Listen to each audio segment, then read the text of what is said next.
Welcome, jewelers. Welcome all to another episode of the Jewelers Podcast.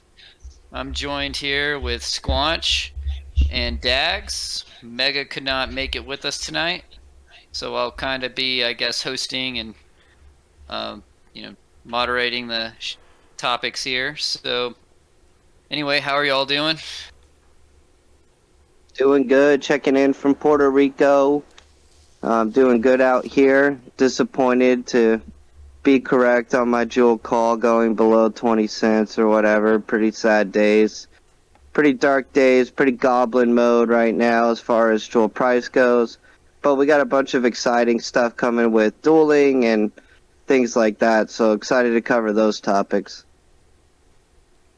Yeah, I'm pretty excited to cover some of the topics today too. Just bought a house during a bear market. I've already been told on Twitter that I'm gonna go bankrupt.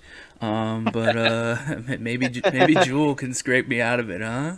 Let's go. Maybe it can. Maybe we can get the farm back up and going and make a few mortgage payments with some jewel monies.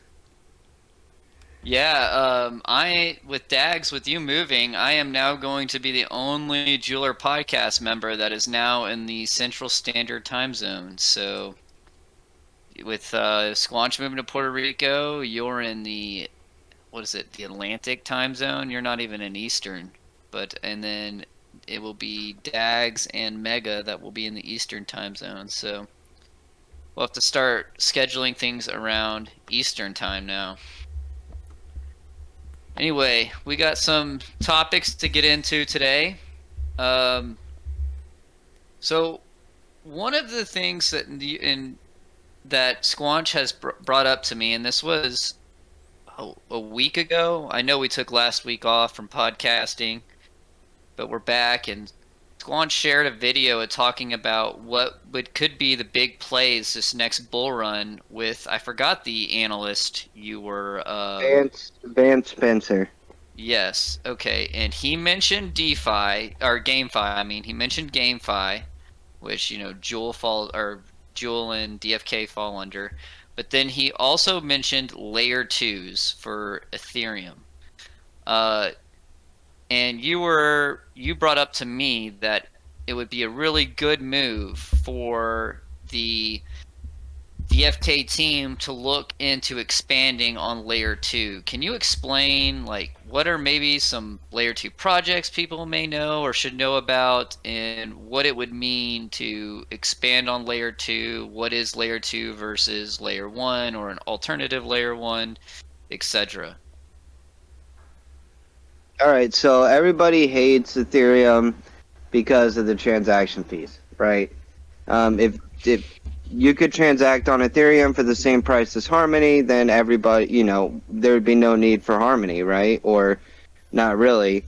So these L2s, they're cheaper solutions for settlement, and they still settle on the base layer of Ethereum. Long story short. Or, I mean, it's hard to explain, and I'm not a blockchain engineer, but I guess the important thing to understand is that with the Ethereum L2s, there's still layer 1 settlement, and when you settle, you're still settling on the block space on Ethereum layer 1, right? So, now how they settle on there, I'm not going to get into the details of that, but there's two main ones. There's Optimism and Arbitrum. And there's also Starkware, and there's a bunch of different layer 2 solutions. And basically what I see happening is this bear market, it goes back to the fundamentals. A lot of these alternative layer 1s, Harmony, AVAX, all those, I think they kind of take a backseat here during the bear market, and I think a lot of the attention goes back to ETH and ETH L2. So I think what DefiKingdoms needs to focus on is getting a realm in Ethereum L2.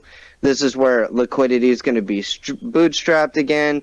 And much like DeFi Summer, a lot of the liquidity was built and made on Ethereum Layer 1 and then branched out to alternative L1s. I think there's that same opportunity here where the core amount of liquidity is going to be on ETH and ETH L2, and that's just a big piece of the pie the team would be leaving out. if they didn't go to an ETH L2. I think they have to. I know they're talking about going to Cosmos or maybe Matic, and some people argue Matic is a ETH L2. I think it's pretty clear it's a sidechain. It's not. It doesn't settle on Ethereum layer 1 the same way you would with Optimism and Arbitrum. So, long story short, I think my thesis is that if we don't get over to an ETH L2, this game could be in trouble, and it could miss a lot of really good economic activity and users. And being a game on Ethereum L2 is just a huge opportunity, and I can't see how we could let that slip. But hopefully they do it. I think they should do it. I think it's much needed, especially here in this bear market, as people will come back to fundamentals, and fundamentals will matter again. And that's typically how we come out of bear markets. It's the good fundamentally sound projects, and then it becomes more and more speculative from there. But that's my take on it all, and I think we need to be on ETH L2 if we're going to succeed as a game.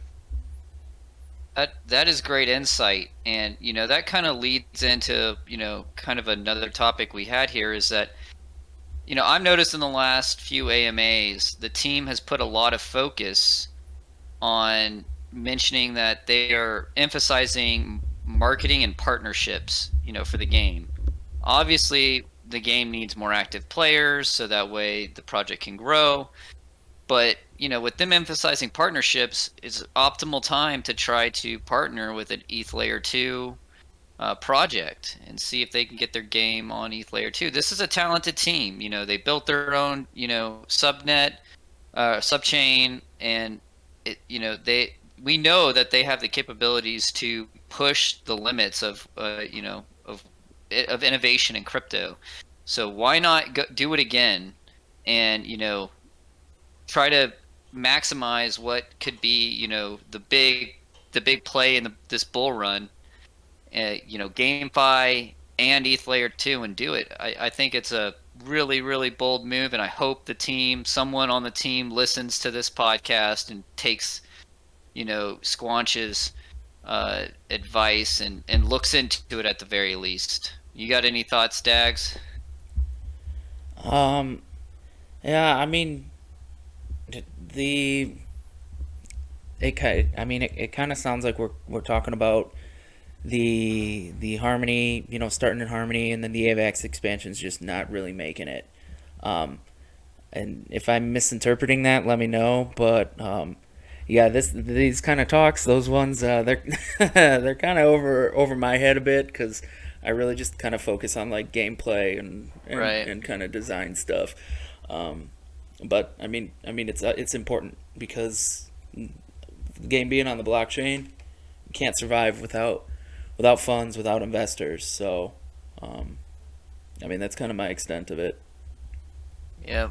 Well, that's why Launch, he's been in the crypto game for a long time and provides that insight that just a lot of people in the space may not have, when it comes to gaming on the blockchain or just DeFi in general.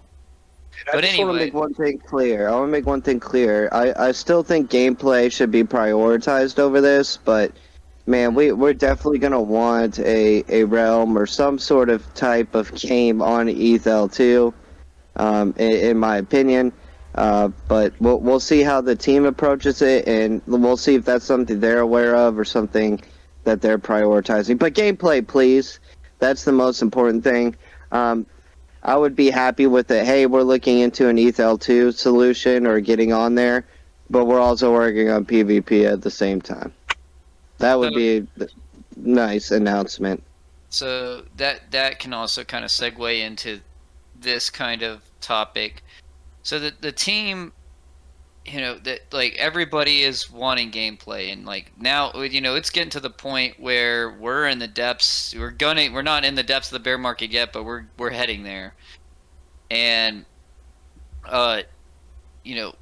when this lock jewel becomes unlocked, there's got to be some incentive to want to keep the jewel in the game, like for people to want to keep their funds in the game, their locked jewel, for people to want to keep their new jewel that's locked, that's or now unlocked in the game. And the team has pointed out that in the last month they've pushed out more updates than they ever have prior. So there's no doubt they're working hard.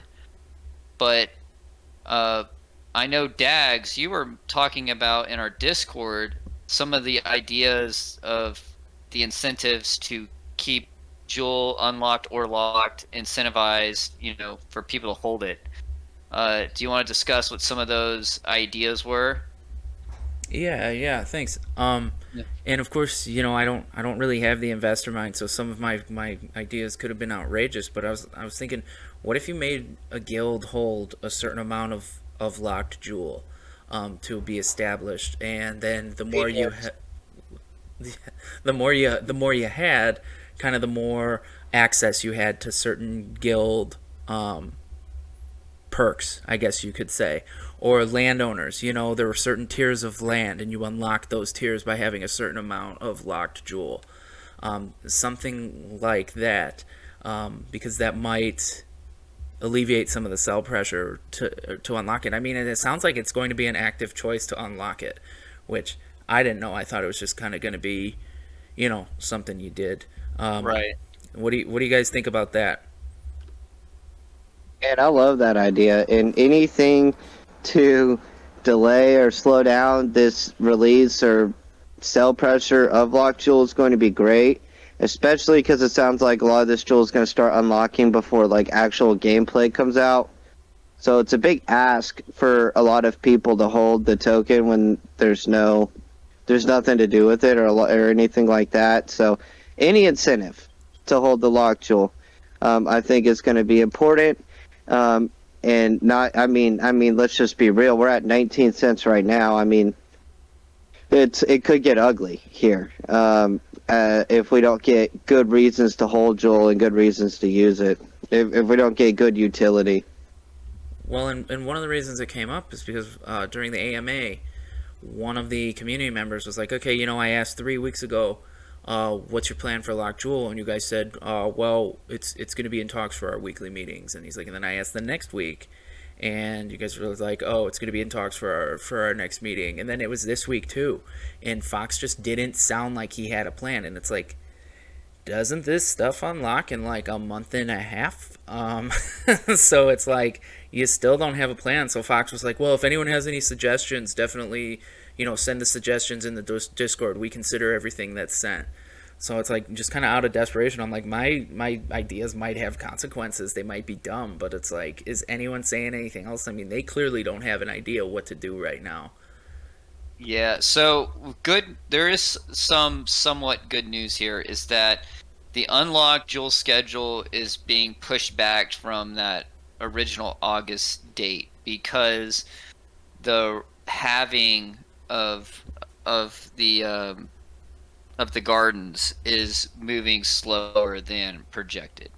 So as everybody's probably noticed, it was the last week or two. They halved the rewards in the garden in Serendale, and it took a while. It took longer than expected for them to have the rates, the emissions in the gardens. So they're the last time they mentioned when the Jewel would start unlocking, they thought it was probably going to be more October, November, possibly. So they have a little more time to figure this out, but it would be nice to have something out there for the community to know what the plan is. And I think your proposal, Dags, is a really good idea. It's a way they can start building the guild function in the game. It's a way they can get people incentivized to hold Jewel, and kind of collectively work together as a community. Like it's got a lot of positives, and that's all this game has right now is the community. So But you do have to be careful with that, because at what point does incentivizing lock jewel become pay to play Right. or pay to win. Yeah. Yeah. I mean, it's going to be interesting to hear these because this topic isn't going away. It's going to be on the next, AMAs. People are concerned about it, and I'm interested to, on a weekly basis to see if they have anything else planned for it. Um, Anything else you want to add to this topic, Squanch? No, just please burn all the lock jewel, bond all the lock jewel, do whatever you can to decrease sell pressure, please. Yeah. Let's be honest, I was gonna summon with all mine anyway. There you That's go. right. I mean, What if they let that's you a, use certain maybe summons, half price summons for lock jewel? No, just kidding. yes, that's actually a pretty decent idea. Okay. I like that too. That's a different strategy That than would what I've bring been me out of employing. that would bring me out of the woodwork. So I do some summoning if I could burn some lock jewel, Yeah. Yeah.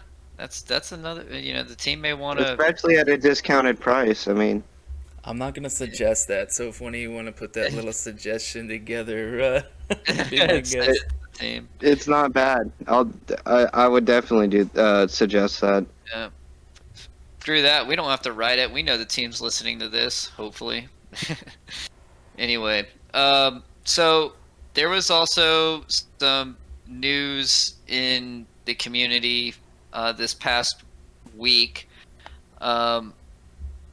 The moderator of one of the server mods in the Discord, Isla Spirit Box, she is not working with DFK right now. She did say in her Twitter she's not leaving the community, that she's going to be involved, but she is not under any kind of contract with DFK. We do know the lead artist for DFK left a few weeks ago, Atlas. I don't know if we discussed this on the podcast, but I know I've discussed it with you, Squanch, at least before, We did. yeah. Okay, so yeah, Atlas, and the reasons why he left, who knows? There's definitely things to speculate about. But anyway, the team did inform, on the AMA that they had to cut some of the team members that were helping with development of the game. Specifically, I know Frisky Fox mentioned PvP, so they have, they're going to have a more skeleton crew staff working on PvP. It's the bear market, it's kind of what you got to expect. As long as the core team stays together and the core developers stay involved, I'm still going to be hopeful and bullish on this project. And so far, it doesn't seem like any of the core team is they're not heading out, they're not disbanding. So, and it sounded like from their State of the Kingdom AMA that at least financially they're still in a okay spot, they're still secure, and I think a lot of that you got to thank Dreamer for being able to, coming from the realm of finance, handling that pretty well. But anyway, I just want to say that in Isla's tweets, she said that we want to clarify something. She said that the DFK team took her server that she built from the ground up. Okay. So Dags enlightened me because I was surprised when she said that. I was like, I had no idea she was building a server for the game. She's not referring to anything on the game. She helped create the Discord server. Do you have correct? the tweet? We don't know. Yeah, I mean, I do have the tweet. This is kind of borderline hearsay. We're going off of. Yeah. We are going off of Twitter, right? Here, I think it's right here. Yep. Here we are. Let's see. Yep. Here it is. So let's zoom in on it here. Okay, so for those wondering about me, I did not leave DefiKingdoms. They fired me after their company took the server I built from the ground up. I'm going to be traveling today, so as soon as I get home and settled, I'm going to air everything out, which she already did, so that's, and she gave her thread of explanation. Hang on, I think I can get the exact tweet. I'll get it on screen because I think I can do that since I'm recording this. Hang on. Okay. And the interesting thing about that is, then it sounded like Frisky's like, we didn't fire anybody. We just offered them a new contract, which they declined. Right, yeah. That's what that's Frisky's side of the story. Okay, Which I got it. So there was like a tweet. There was like the community will always be the most important aspect to any project. I always knew the state of the community on all platforms, blah blah, and so on. And then Alivo from Evoverse came in and said, I loved how the design and structure of the Discord server, and when I was building the server for Evoverse, I was inspired by it. So does that mean she built the Discord server, or was it actual, or was she Yeah. coding? It doesn't. I mean, honestly, we're going into hearsay here. I don't want to comment too much on it. The Right. important part here is that team members are leaving. We had her, we had Atlas. I think some of the Discord mods. I know one of the mods posted something that was like, this was one of my main forms of employment. I got a house, like 5 kids, a wife, whatever. I'm still gonna volunteer. You'll just see reduced hours. Something like that. I can't remember what mod it was because I don't spend a lot of time in there. But the point Right. is, there is some staff reduction. But are they reducing the right positions? Because the whole point here is to get a crypto game out. And when I hear like you released some of the guys building the PvP, like, wouldn't the game design part be your most important assets? Because if you can get a game going at these low prices during a bear market, people are going to play to forget about things, And it's like, when I saw that tweet that some of the PvP devs were gone, I'm like, well, I mean, I messaged you guys right away. Right. Am I out?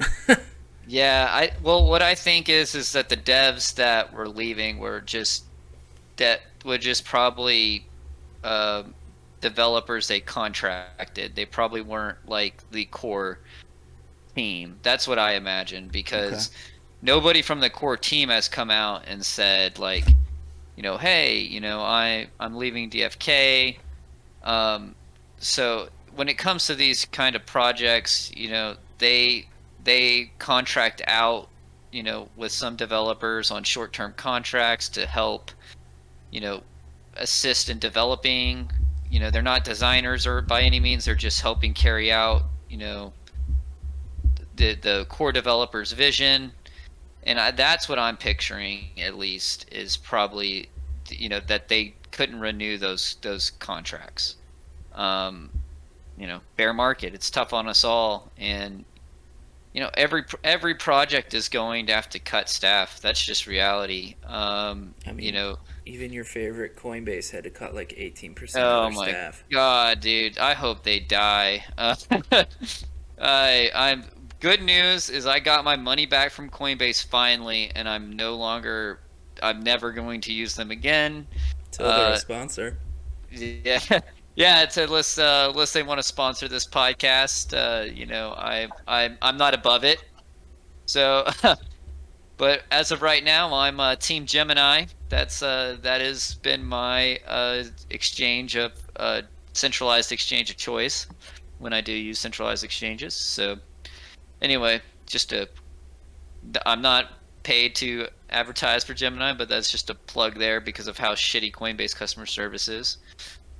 But anyway, Squanch, you got any thoughts on, Ayla, Spirit Box leaving, any of the other staff? It's contraction season, Yeah. and they're gonna have to contract. So, I mean, it is what it is. We don't want to lose anybody, but tough times, tough decisions. So, hopefully we can. Hopefully this doesn't like I'm with Dags. I just don't want them hiring the wrong people that are gonna push out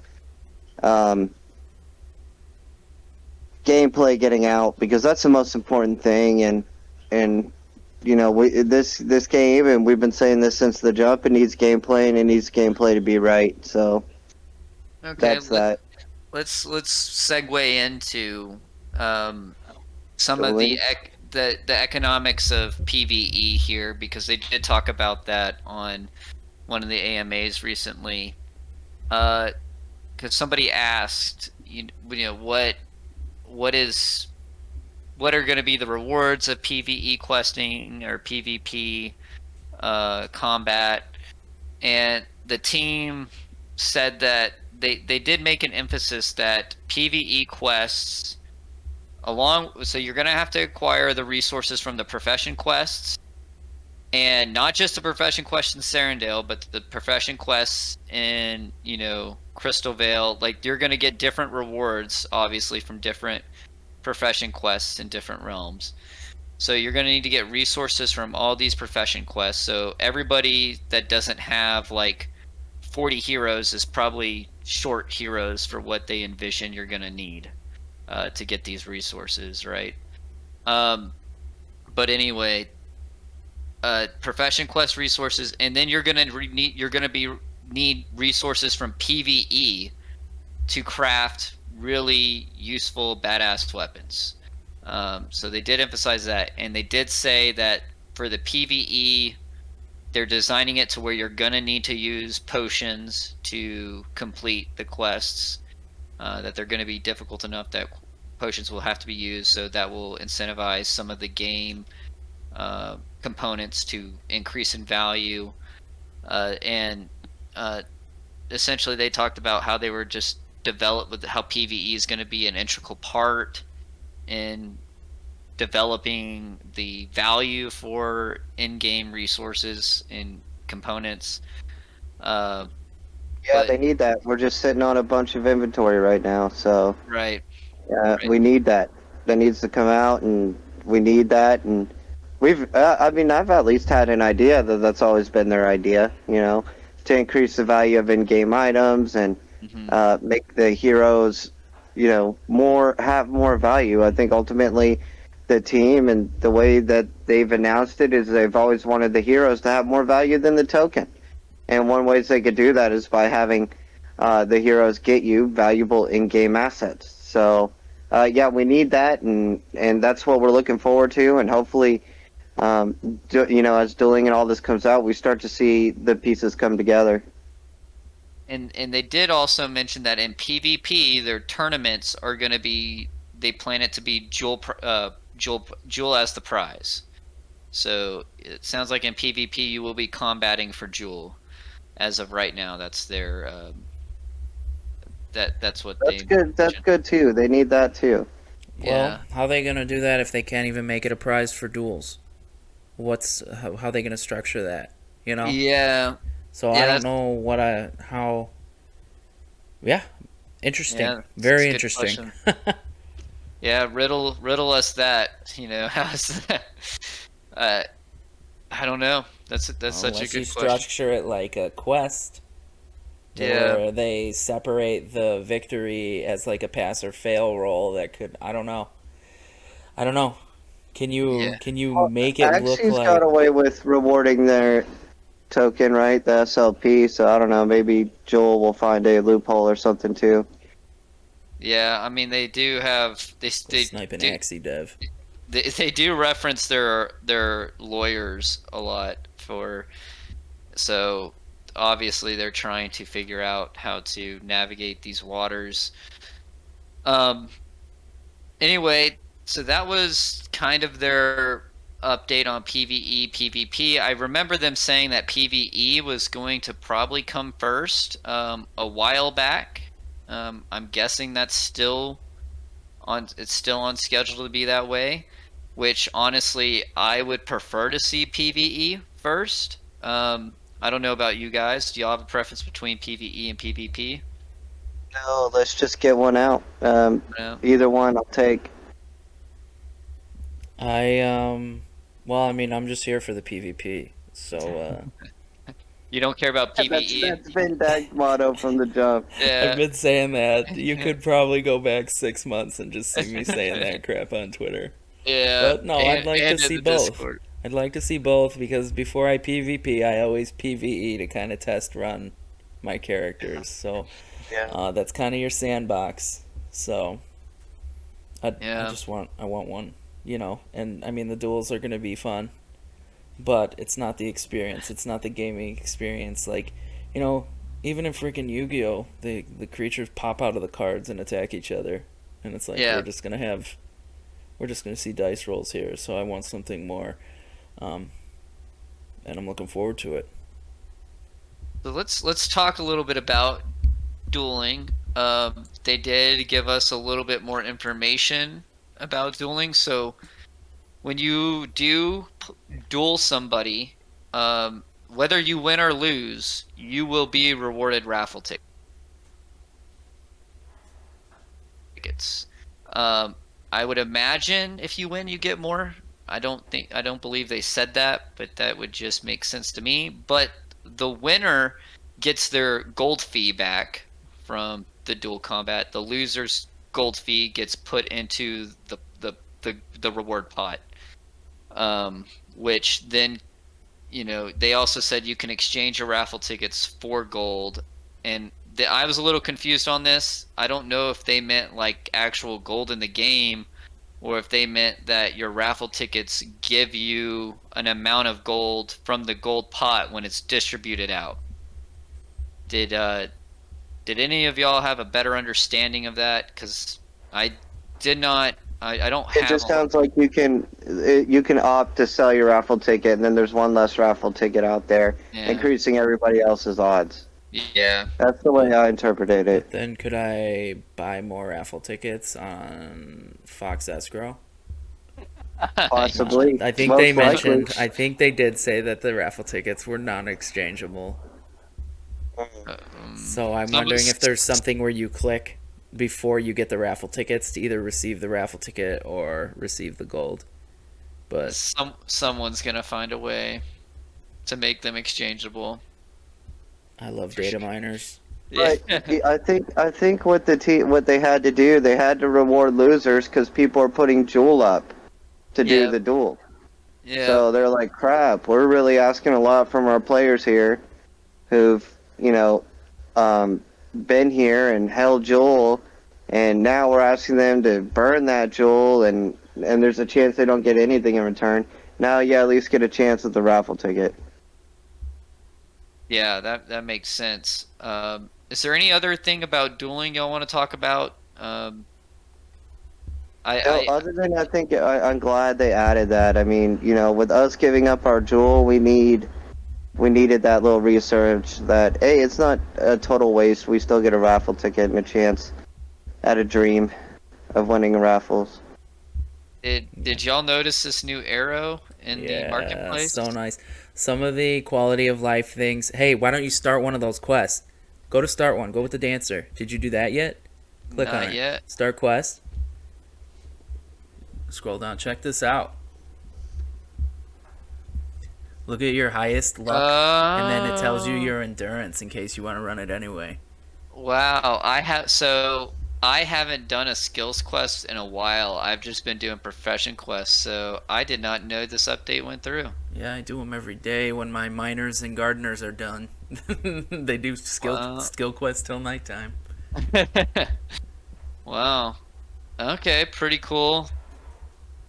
Still putting in updates like they said.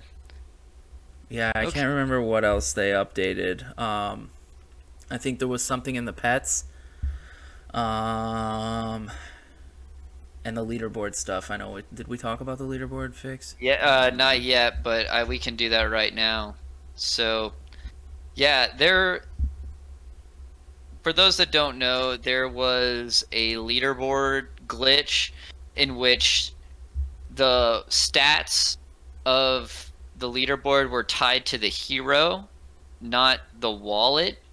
So you could, in theory, win a leaderboard contest with one wallet, with the hero in one wallet, and then transfer him over and win it with the other wallet as well.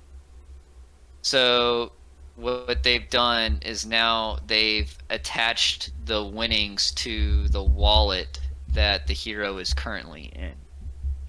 At least So they fixed it, yeah, in a yeah, decent time frame, right? So maybe they yeah. learned something.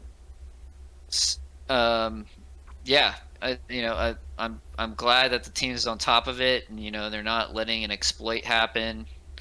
Think they've looks like they've learned from their past mistakes, and we can all look back at that whole old exploit event and be happy that at least the team definitely is improving off their former mishaps.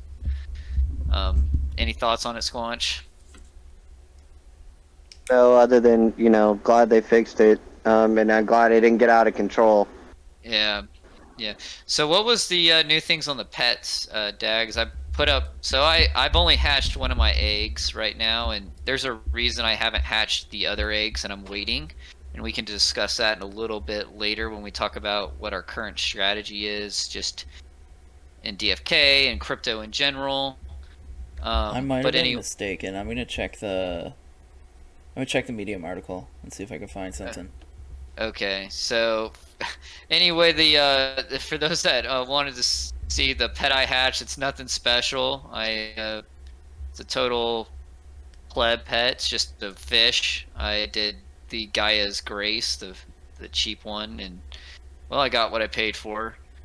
So that's the last time. Or Gaia's Favor, right? It's Gaia's Favor. Well, I did some of the expensive ones, and I got worse than that. So Yeah. So I just got this lame fish. My other eggs, I'm going to do the second level, 24-hour incubation, but I'm not going to do that yet. I'm going to hold off, and I'll explain why in the later part of the podcast here when we discuss what our current strategy is going forward. It was the pet trade in. Oh, the trade in. Okay. So this would do one pet I would trade in.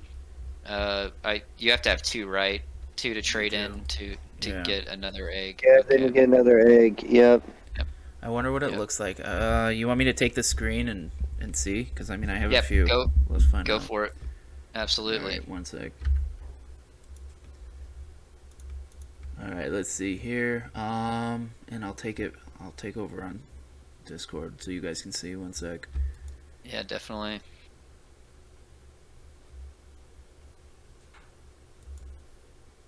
Do you need me to stop the stream for you to take it? I'm not sure. Let's find out.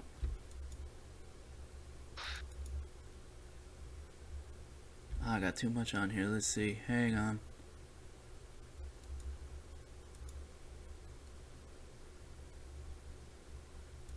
There we All right, go. let me see if you see it. You got me or no? Yep, got it. Okay. Got it. So let's check. Oh, it's right there. Yeah, you just go to pet trade in. Did you have this right here to be able to click? Yeah, I'm or I don't know if it's clickable for me. I thought I had a. Yeah, it pet is. It incubating. is clickable for me, but I only have one pet to select, so. Yeah. All right, we can go through. I thought I had a pet incubating. I wonder what I got. It's whale problems, guys. I just hatched so many things I forget. Well, problems, yeah. Seriously though, I thought I had one. I think I meant to do that one. Oh well. All right. Yeah. So we see it now. There it is. The pet trade in. It's the the 2 pluses. You pick what you want. Select, and then you approve the trade in, and then you do it. I'm not going to do it. It looks like it has a timer. I haven't done it. I'm just hoarding pets in case we don't know what they're gonna be for. So. Yeah. I got 2. I'm gonna burn. We can do it next stream, maybe. Perfect. Go. Perfect. You want Gentic? You want to take the screen back? Sure.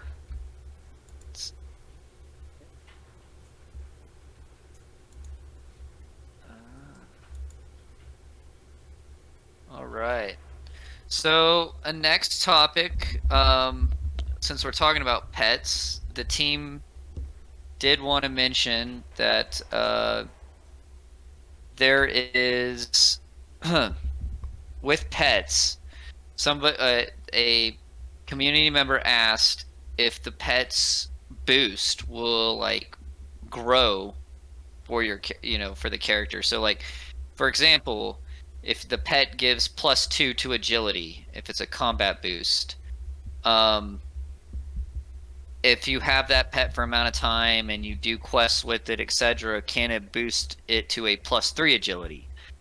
And the team has confirmed that as of right now, no, that's not the plan, that it's going to be stable. Whatever the stats is that it boosts, it's just going to remain stable. The pet's not going to become stronger and help and boost your character's stats more. So, but they did say that they left a lot open to do different things with the pets, so they can't completely count it out. But as of right now, that's not in the picture. So is I that what like y'all that. expected? I like that a lot. They also said that pet bonuses are coming sooner rather than later. Mm-hmm. Yeah, I think they're coming with the level 10 profession quests, which are hopefully coming out soon. That's the quests that are supposed to be the first quest to be able to use pets in, and I think the pets going there are they supposed to help out in dueling maybe or no? Like so if a Not that I'm character aware of. I don't think they have okay anything to do with dueling. okay I could be wrong, but I don't think so. yeah, can you equip your pet and it help out in your dueling? Don't know, but I don't know. Maybe that's a question community member can ask in the next AMA. So let me see here. What else do we got on the show sheet? Uh, they did talk about pet seasons. So pet seasons will be dependent on when you hatch the pet, not when you got the egg. So right now we're in season 1 with pets, and when you hatch them, they will forever be season 1 pets. If you have an egg and you hold on to it and you hatch it in season 2, that will be a season 2 pet. And I have no idea what the seasons are gonna do, if they're gonna what they're gonna mean. But right now, I would imagine is your only opportunity to get pets in season 1. So if there's any kind of special airdrop or something for season 1 pets, then it may be the time to at least hatch one of those eggs. I guess we'll talk about. I think this is really an important perspective and insight to have here on the podcast. But what is y'all's current strategy in DFK and crypto in general? How are y'all handling the bear market? What's y'all's plan?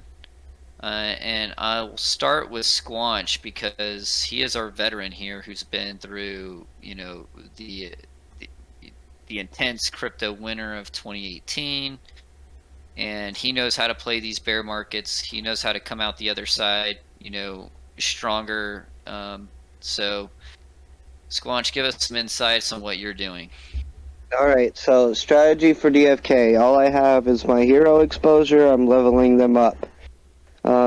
That's it. I'm not buying Jewel. I'm not farming Jewel. I'm not going anywhere near this token right now. As far as investing any additional capital into it, it's just not the right environment for that. That simple. It's not the right environment for any altcoin right now. So my strategy is to dollar cost average into Ethereum, Bitcoin, and AVAX. Those are the only 3 I'm really interested in. Yeah, there's Polkadot, a few others, but the reality is if ETH L1s rip, you'll have enough, or alternative L1s rip, you should be fine with AVAX and maybe some Solana or whichever, insert your favorite alt L1, whether it's Cosmos or whatever it is. You can go into those, but I wouldn't be going into anything speculative right now. A lot of these coins are doing terrible, bad as it is, but even super bad against Bitcoin and Ethereum. So I haven't started dollar cost averaging back into the market quite yet, but I'm confident here over the next 60 days I'll start buying again. And holding, and anything I buy now, it's 2-year outlook or longer. And that's how I'm approaching the bear market. It's the only really thing there is to do, in my opinion. What about you, Dags or Agentic? What are y'all doing?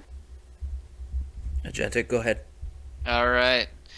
So I am taking a somewhat similar approach to you, Squanch, except for I am buying Ethereum heavily. Just because Ethereum is, I mean, it has demonstrated through the last, over a year now that it's as stable as Bitcoin, and it's not going anywhere. And and if these layer twos, hit, then that's only going to make Ethereum a more sought after coin. And if the merge ever happens with Ethereum, that will make it a more sought after coin. So I just think there's a lot of bullish things that will happen with Ethereum in general here in the future. And right now at this bear market, like it is, just it could be just a great opportunity to accumulate Ethereum heavily. So the majority of what I'm investing is going into Ethereum, but I am still DCAing into DFK to some degree. I am putting a small portion of every check still into DFK because I believe in this project, and GameFi could be big this next bull run, as some analysts predict. And I think that the DFK team is talented. I think they have they have a great idea. They have a good product right now. It's not living to its full potential, but it's a great product. And for how much they've created in a short amount of time is still impressive to me.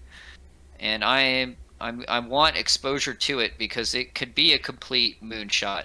And I'm about that. I'll just look to put about 25% of my my bi-weekly deposit into Duel and the other 75 into ETH. That's going to be my play.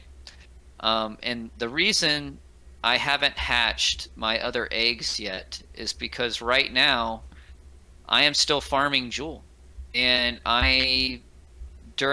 since the pets don't have any use case as of right now, it is just, for me, I'm losing capital that I could be gaining interest on by spending money on hatching eggs that right now the pets don't have any kind of use case or advantage.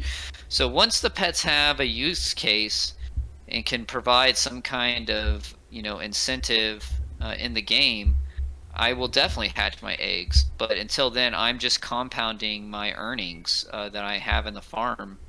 And I'm just going to keep on farming Duel and keep on gaining exposure. And the two big pools that I'm still depositing into every week are Duel AVAX and Duel 1. And I'm going to stick with those. And that's my strategy as of right now. You guys ready for some fun? Yep. So, all my investments are still in the stock market. The money I put in this is my video game budget. So, like, I've constantly been, when I get paid, I go buy some Duel, I go buy some Evo Versus, I go buy some Cosmic Universe. I've just always been splitting my fun money because I don't go to bars anymore. So it's it's like the bar money. If I don't spend it on my kids, I would spend it on video games, and I didn't look at the price when it was $20. I didn't look at the price when it was 20 cents. It's really just, it's cheap now. I could get more I could get more Duel. I could do more summons because if you've seen some of my YouTube videos, like that's what I do. Like with my kids, we just summon stuff on YouTube. It's just fun. So it's like, really, the only time I was freaking out was when they said that they let go some of the PvP people because that interferes with my video games. So I don't know if that's the answer that people were looking for. That's just going to outperform everybody. Playing the PvP. This is a video game to me. Like, it's just a tragedy that I can have taxable interactions on this thing. That's my only issue with this game, is that I can make money instead of imaginary money. And then people are like, well, why don't you just go play EverQuest? Because it's boring, you know? Like, or I said EverQuest, I meant to say like World of Warcraft, whatever. I'm like 40. But, you know, I'm still putting the same amount of money into this because when you buy a video game, it's burnt money immediately anyway. So it's like with that mentality, when I bought the Gen Zero, I told my wife, I'm like, this is worth nothing, but if it's, I think we set a sale price, if we ever said it was like, I think if we said Jewel hit $80, that's the only way I would sell my Gen Zero, because it's just, it was nothing, you know. It was like buying a computer. You get the computer and it's dead in 4 years, and it's just kind of how this is. It's just been a video game to me this entire time, and that's why I say I'm just in it for the PvP. Because like I'm not really here to make money. If I do, that's cool. But really, I assume it's all zero. Well, there you go, jewelers. Dax is a psycho.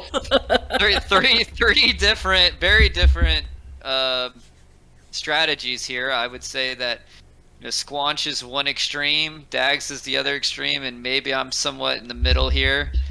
But you got all across the spectrum on different strategies in the game, so or in of what we're doing in this bear market. So obviously that's just not financial advice. We're all wrecked right now, so Not me.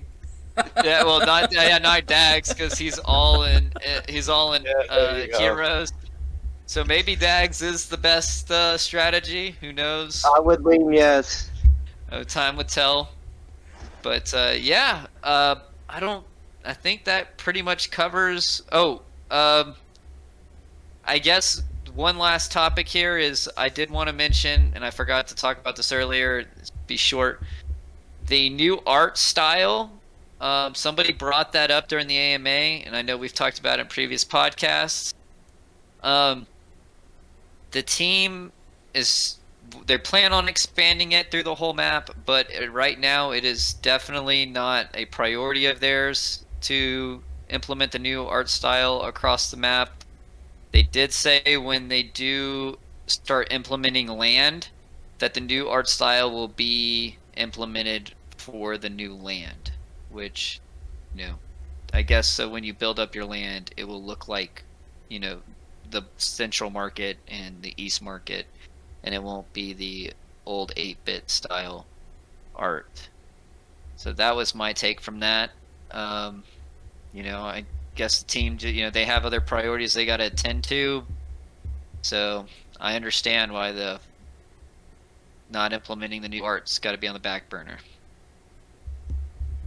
So I think Frisky did talk about that in the AMA, and he said, yeah, like you said, they'll implement it as the new zones come out. When a new zone comes out, it'll be new art.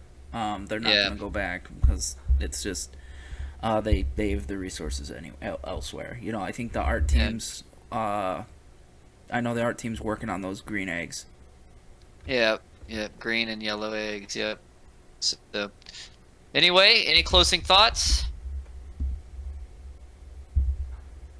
All right. Well, that wraps up this episode of the Jewelers Podcast. Hopefully, next episode we'll have Mega back, and he'll be able to guide the ship better than me. But until then, we'll see you next time. Oh, sorry to cut you off. I think Mega said he will be streaming his duels. So, yes. We'll probably have him put his Twitch in the description. Yep, hopefully, maybe this Wednesday we get duels, with the update. Who knows? But that's as we know, this team usually pushes stuff out Wednesday night, so fingers crossed duels will be coming out then. But anyway, till next time, see ya. Peace. Bye-bye.